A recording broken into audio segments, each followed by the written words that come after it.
Hey y'all, join me today as I show you how to make some good old black-eyed peas. Y'all, these black-eyed peas are probably the best ones I've ever put into my mouth, and they are super simple to make. And so after I show you how to make the black-eyed peas, I'm gonna show you also what I am eating for dinner tonight. All right, y'all, let's get cooking.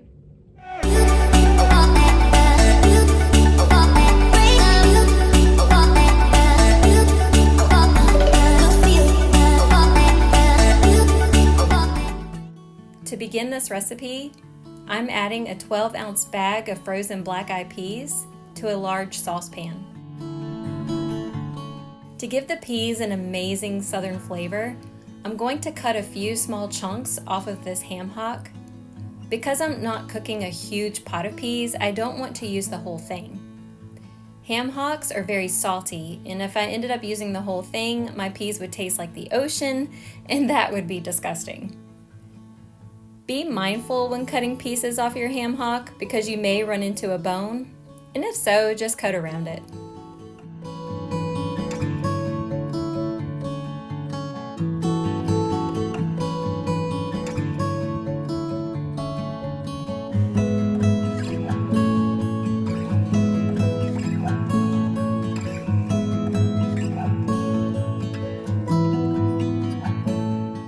After adding the ham hock, add pepper to taste, and then cover your peas and pieces of your ham hock with water.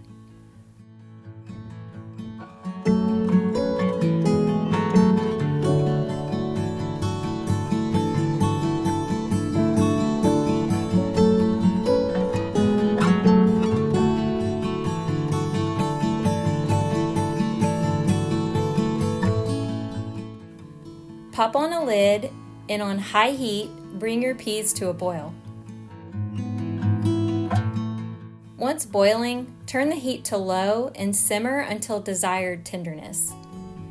You may find that you need to crack your lid after the peas begin to boil due to some water spillage, which I had.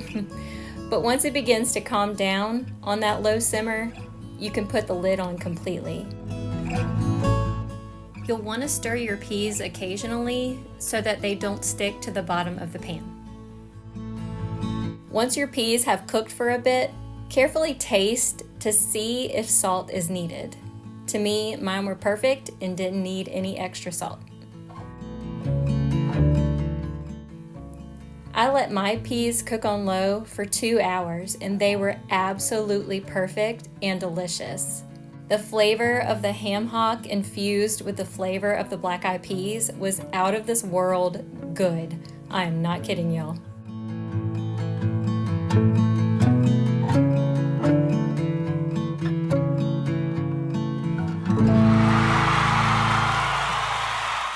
To go along with the black-eyed peas, I'm also eating a crab cake that is not homemade. This one came from Aldi.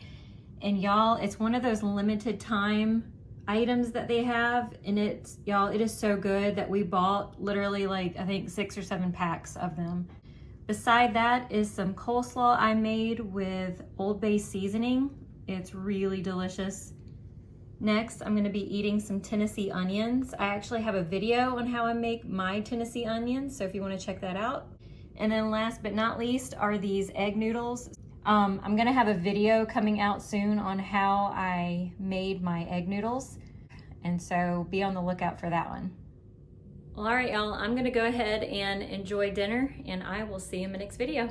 Bye.